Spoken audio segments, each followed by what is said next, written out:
Bonjour, aujourd'hui nous allons voir comment intégrer un compte Dropbox, Google Drive ou OneDrive dans l'ENT Arsène 76 ou dans l'ENT 27. Cela va nous permettre de pouvoir intégrer des fichiers à l'intérieur d'Arsène, de pouvoir les diffuser beaucoup plus facilement sans avoir besoin d'abord de les télécharger, puis de les basculer à l'intérieur de l'ENT. Pour cela, je me rends à l'adresse arsène76.fr et je vais me connecter en tant qu'enseignant et je vais enfin valider. Je rentre mon identifiant, mon mot de passe et je suis dirigé directement vers le site Arsène 76 une fois connecté. Je me rends sur le site de mon établissement. Une fois sur le site de mon établissement, je vais pouvoir me rendre dans le porte-document. Porte-document dans lequel on voit qu'il y a déjà des fichiers intégrés, mais il fallait d'abord les télécharger sur le bureau de son ordinateur. Ici, vous allez pouvoir accéder aux espaces externes. On va voir d'ailleurs qu'il y a déjà un compte Dropbox de configuré. Pour l'exemple, on va donc le supprimer. Et on voit qu'on peut ajouter un compte Dropbox, Google Drive, Ubique, OneDrive, ou bien encore tous les comptes WebDAV.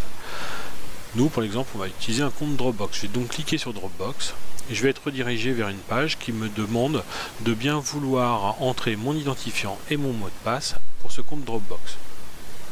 Je vais cliquer sur se connecter, puis Arsène me demande de l'autoriser à pouvoir récupérer les fichiers sur Dropbox. Je vais donc autoriser une nouvelle fois.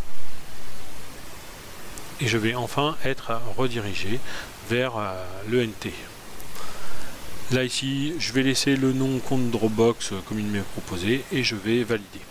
On voit ici que mon compte a été ajouté avec mon identifiant qui est ici. Je vais ensuite me rendre sur compte Dropbox et je vais enfin voir apparaître l'ensemble de mes fichiers et dossiers contenus dans ma Dropbox. Pour l'exemple, j'ai pris un petit fichier JPEG ici qui est l'échauffement en badminton que je souhaite distribuer à une classe. Pour cela, je vais me rendre dans mon établissement, je vais aller dans mon répertoire classe et je vais utiliser par exemple la 6e 2. En 6e 2, je vais me rendre dans dossier. Puis on voit qu'ici, aucun dossier n'a encore été créé. Pour ne pas mélanger mes documents, moi je vais créer un dossier EPS, parce que mes autres collègues peuvent également échanger par ce biais-là. Je vais donc l'appeler EPS, je vais valider, et je vois ici qu'un dossier EPS a été créé. À l'intérieur de ce dossier, il n'y a encore aucun fichier. Par contre, je souhaite moi partager mon échauffement en badminton avec la classe de 6e 2. Je vais donc demander à ajouter un fichier.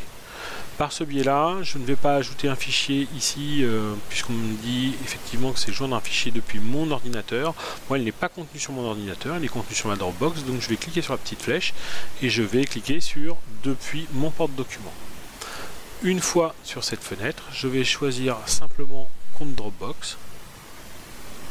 Et à partir de compte Dropbox, je vais pouvoir aller chercher mon fichier dans le dossier où il se trouve. Là, moi, pour le moment, il est à la racine du compte Dropbox.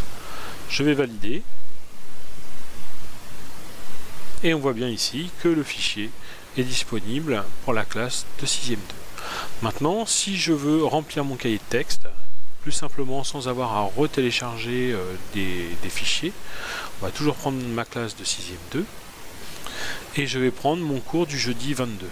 Je vais cliquer sur mon cours, je vais essayer de compléter ma séance et à partir de là, sur ajouter une pièce jointe, je vais juste avoir à cliquer sur la petite flèche pour ajouter une pièce depuis mon porte-document.